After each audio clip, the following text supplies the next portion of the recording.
आओ सीखे और सिखलाए, मिलके सोचें और समझाएं, सभी देखें सबको दिखाएं। पर क्या सीखे और क्या देखे?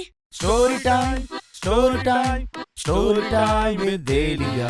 Story time, story time, story time with देलिया।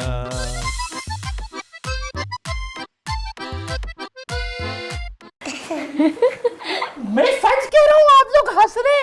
हकीकत में मैं बहुत ताकतवर हूँ। मेरी ताकत, मेरे अंदर इतनी एनर्जी है, इतनी एनर्जी है, इतनी एनर्जी, कोई मेरा मुकाबला ही नहीं कर सकता भाई। अच्छा बबलू, चलें ठीक है, बाद में बात करते हैं। बबलू, हमारे शो का टाइम स्टार्ट हो गया और बच्चे भी हमारा वेट कर रहे होंगे। हम उन्हें वेलकम कहते हैं। अस्सलाम वालेकुम बच्चों, कैसे हैं आप सब? उम्मीद है आप सब ठीक होंगे। एक दफ़ा फिर हाजिर हैं हम आपके पसंदीदा शो स्टोरी टाइम में एक नई कहानी के साथ। तो उम्मीद है आपको आज की कहानी भी अच्छी लगेगी। लेकिन बताती चलूँ, आज बबलू बहुत हंसा रहे हैं हम सबको, और हंस के हम सबके तो पेट में दर्द हो गया है। बबलू कह रहे हैं कि भाई वो बहुत ताकतवर हैं और वो कोई भी मुश्किल से मुश्किल काम कर सकते हैं। तो बबलू से बात करते हैं। भाई क्या बबलू हो गया आपको आज? खैर है बाजी, हकीकत में मैं आपको सच बोल रहा हूँ, मैं बहुत ताकतवर हूँ। अच्छा बबलू, आपको ये पता है कि ताकत का ताल्लुक जो है जिस्म से नहीं होता, कि जिस्म का बड़ा होने से नहीं होता, बल्कि जहानत से होता है। अच्छा आप मुझे बताएं कि आप अपनी ताकत को किस तरह जज करते हैं? अरे बाजी, मैं तो इसलिए कह रहा था क्योंकि मैंने बहुत बड़े बड़े लोगों की जो है ना छुट्टी छुड़ाई है। बहुत से लोग मेरे सामने टिक ही नहीं पाते। बबली तो वहाँ से खुद भाग जाता ना। सही बात। ये देखिए बाजी, ये देखिए, ये मेरा मजाक उड़ा रहे हैं। ये देखिए, ये कितने बदतमीज है, मेरा मजाक उड़ा रहे हैं। नहीं बच्चों, बुरी बात है, किसी का मजाक नहीं उड़ाना चाहिए। लेकिन मैं आपको और देखने वाले बच्चों को बबलू की बताना चाहती हूँ कि किसी के सामने एंड शेंड मारना और अपनी ताकत की बड़ी बड़ी कहानियाँ सुनाने से ताकत नहीं आती है। हम ताकत को मोटापे के अंदर नहीं देखते। ताकत का तो ताल्लुक है लंबे चौड़े और मोटे होने से नहीं है, बल्कि आपकी जहानत और ताकतवर होने का सबूत है। जी बच्चों, ऐसा करती हूँ मैं आज आपको इसी से रिलेटेड एक कहानी सुनाती हूँ। क्या आप सब तैयार हैं? जी बाजी, जी मैं तैयार हूँ। जी बाजी जी। जी तो प्यारे बच्चों, आज की जो कहानी है वो है एक बैल की और एक चूहे की। बेल बाजी, बेल तो बहुत ताकतवर होती है भाई। जी बिल्कुल, बैल बहुत हेल्दी होती है। और बैल को क्या कहते हैं इंग्लिश में, तो बताा सकते हैं? भैंस। भैंस नहीं कहते, भैंस तो उर्दू में ही कहते हैं। और वो उसको, जो बैल को इंग्लिश में कहते हैं ऑक्स कहते हैं, जो कि जिसामत के लिहाज से बहुत बड़ी होती है। और आप जानते हैं कि पुराने वक्तों में इसको खेतों में खेती बाड़ी के लिए यानी फार्मिंग के लिए यूज़ किया जाता था। लेकिन जैसे जैसे वक्त बदलता गया और तरक्की होती रही, साइंस और टेक्नोलॉजी बढ़ती रही, तो अब जो है फार्मिंग के लिए बहुत सी हैवी मशीन्स आ गई हैं। जो बैल का काम है वो मशीनें कर लेती हैं, इसलिए काम जो है खेती बाड़ी वो ज़रा जल्दी हो जाती है और आसान भी हो गई है। तो इसलिए बैल को खेती बाड़ी के लिए इस्तेमाल किया जाता है। समझ आई आप सबको? बाजी, मैंने देखा है भाई, बहुत बैल के पीछे जो है ना एक लकड़ी का कांटा टाइप का ना लगा के ना उसको घसीटते हैं। वो बहुत ताकतवर होती है। मैं भी उसी की तरह ताकतवर हूँ, बहुत ताकतवर हूँ, बहुत ताकतवर। चलिए ठीक है बच्चों, हम आप सब बच्चों को जो यहाँ पे मौजूद हैं और वो बच्चे जो हमें वहाँ पे देख रहे हैं अपने टेलीविज़न पे, उन सबको बगैर किसी इंतज़ार के जल्दी से आपको एक मज़ेदार सी कहानी सुनाते हैं। क्यों बच्चों? जी बाजी, जी बाजी। जी तो प्यारे बच्चों, एक दिन एक चूहा अपने घर में बहुत मज़े से सो रहा था। जब वो सो के उठा तो उसने देखा कि एक दरख्त के नीचे एक बैल उसके सामने सो रहा है। अच्छा एक और चीज़ बबलू, मैं आपको और यहाँ सेट पे मौजूद बच्चों को और देखने वाले बच्चों को एक बहुत इंपॉर्टेंट बात बताती चलूँ कि ये जो बैल है इसका जिक्र कुरान मजीद में भी है। और दूसरी चीज़, ये बहुत से काम हमारे आता है, जैसे कि जो मवेशी है, गाय और बैल वगैरह सवारी के लिए इस्तेमाल किए जाते हैं और इससे मीट यानी गोश्त हासिल किया जाता है।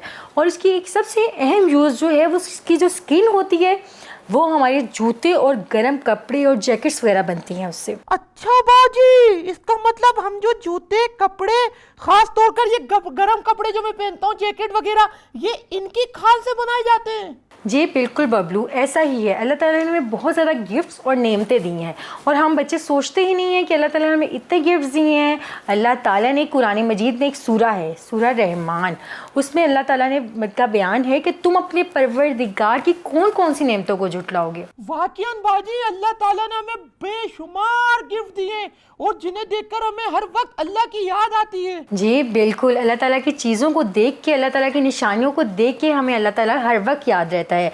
तो बच्चों, अब आप सब अल्लाह ताला का शुक्र अदा करेंगे? जी बिल्कुल ऐसा ही है। तो हम अपनी कहानी का आगाज़ करते हैं, कहानी की तरफ बढ़ते हैं। जब चूहे ने इस बैल को सोते हुए देखा तो उसके जहन में एक आइडिया आया कि इसके नाक के जो बड़े बड़े से होल हैं, मैं इसके ज़रिए खेलूं। लो भाई लो, चूहे अपनी शामत खुद बुला रहे। जब वो उसकी नाक से खेलेगा तो बेल तोड़ के मारेगा उसे। अरे बबलू, आप प्लीज़ ज़्यादा छोटे से दिमाग पे जोर मत दिया करें। आप सिर्फ स्टोरी को गौर से सुनेंगे, आपके हर सवाल का जवाब मिल जाएगा। कुछ ऐसा किया चूहे ने। चूहा बड़े छोटे छोटे कदमों से छुप छुप के गया उसकी नोज़ के पास, और नोज़ के पास जाके वो उसकी एक सुराख से घुसा और दूसरे से निकल आया, फिर दूसरे से घुसा, फिर पहले से निकला, और उसको इस गेम में बहुत मज़ा आने लगा। बाजी जरा ठहरे, मैं ये सोच रहा था कि किसी को तकलीफ देना या तंग करना गलत बात नहीं है।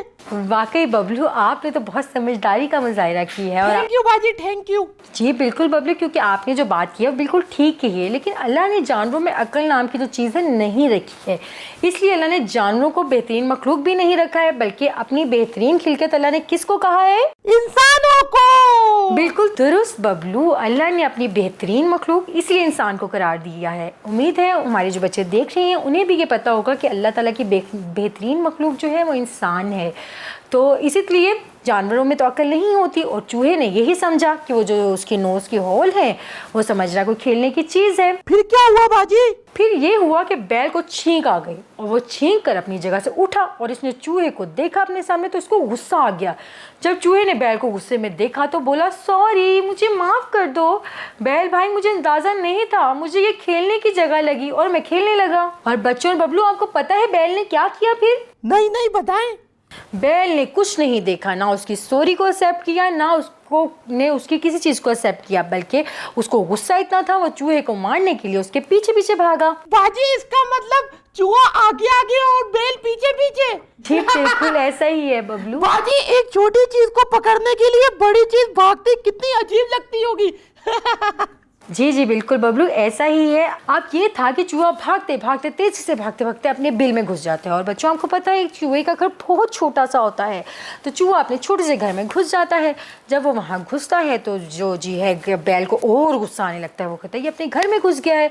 लेकिन चूहा पूरी कोशिश करता है कि उससे गलती हो गई है, वो बार बार निकलता है बाहर और बैल से कहता है, बैल भाई मुझे माफ़ कर दो, सॉरी।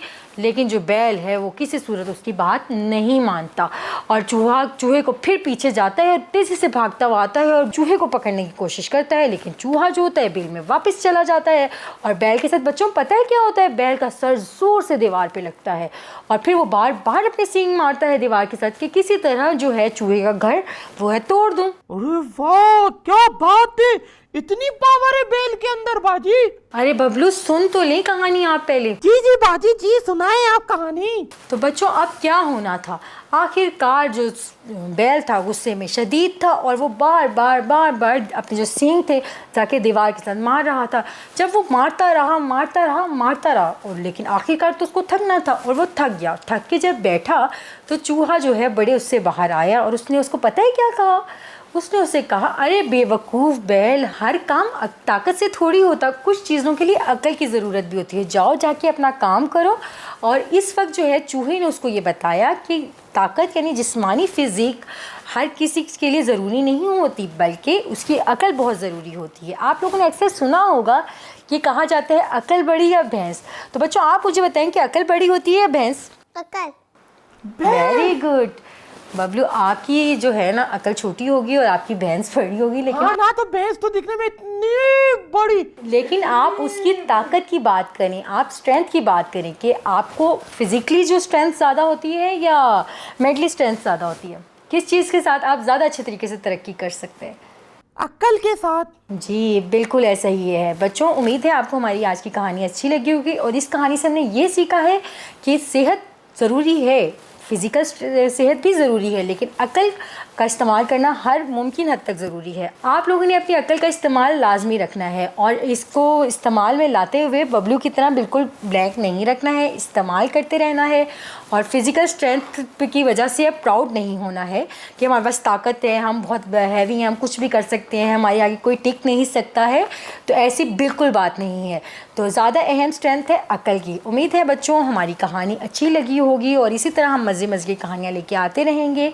आपके फीडबैक और मैसेजेस हमें मिल रहे हैं, जिसको देख के मुझे तो बहुत खुशी हो रही है कि आप हमारी कहानी सुनते भी हैं और उसको अपनी ज़िंदगी में अप्लाई भी करते हैं। तो चलते हैं, वक्त हुआ जाता है इख्तिताम का। तो हमें मैसेजेस करना व्हाट्सएप और टेलीग्राम पे बिल्कुल नहीं भूलना है और एक नई कहानी के साथ फिर हाजिर होंगे। तब तक के लिए मुझे और मेरी टीम को दीजिए इजाज़त। अल्लाह हाफिज़। अल्लाह हाफिज़। आओ सीखे और सिखलाए, मिलके सोचें और समझाएं, सभी देखें सबको दिखाएं। पर क्या सीखे और क्या देखे? Story time, story time, story time with Delia. Story time, story time, story time with देलिया।